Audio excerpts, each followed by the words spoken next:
Hello అండి, అందరికీ నమస్కారం. నేనండి మీ Soumya. Welcome back to our channel all round clock. ఇవాల్టి వీడియోలో టమోటో కర్రీ అందరికీ తెలిసిందే. సింపుల్గా చేసుకోగలిగే కర్రీలలో ఇది ఒకటి. అందుకే బ్యాచిలర్స్ ఎక్కువగా టమోటోలు తీసుకొని వెళ్తూ ఉంటారు. అయితే రోజు ఆ కర్రీ తిని బోర్ కొడుతుంది అన్నప్పుడు టమోటో కర్రీని ఇంకొక రీతిలో డిఫరెంట్గా ఇలా ట్రై చేయండి. నేనైతే టమోటోలు అన్నీ తీసుకొని కట్ చేయకున్నట్లా ఇలా మిక్సీలో పేస్ట్ చేసుకొని వేసుకుంటూ ఉన్నాను. మామూలుగా మనం టమోటో కర్రీ ఎలా చేసుకుంటామో ఆయిల్ వేసి ఆనియన్స్ వేసి టమోటోలని కట్ చేసుకొని వేసుకుంటాము.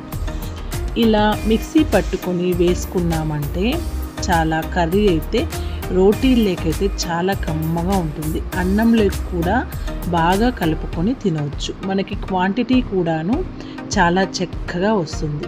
మధ్యాహ్నం లంచ్ వండుకోవాలంటే బద్ధకంగా ఉంటుంది.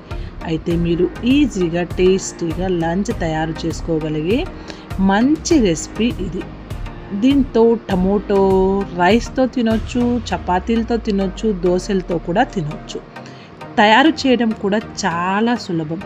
అంతేకాకుండా రొటీన్గా అన్నం పప్పు తిని బోర్ కొట్టినప్పుడు ఆఫీస్కి హడావిడిగా వెళ్ళేసరికి ఈ రెసిపీ చాలా లేట్ అయిపోతుంది, తొందరగా చేయాలి అనుకున్నప్పుడు ఇదైతే గుడ్ చాయిస్ అని చెప్పవచ్చు. చాలా ఈజీగా తక్కువ పదార్థాలతో ఈ రెసిపీని అయితే ప్రిపేర్ చేసుకోవచ్చు.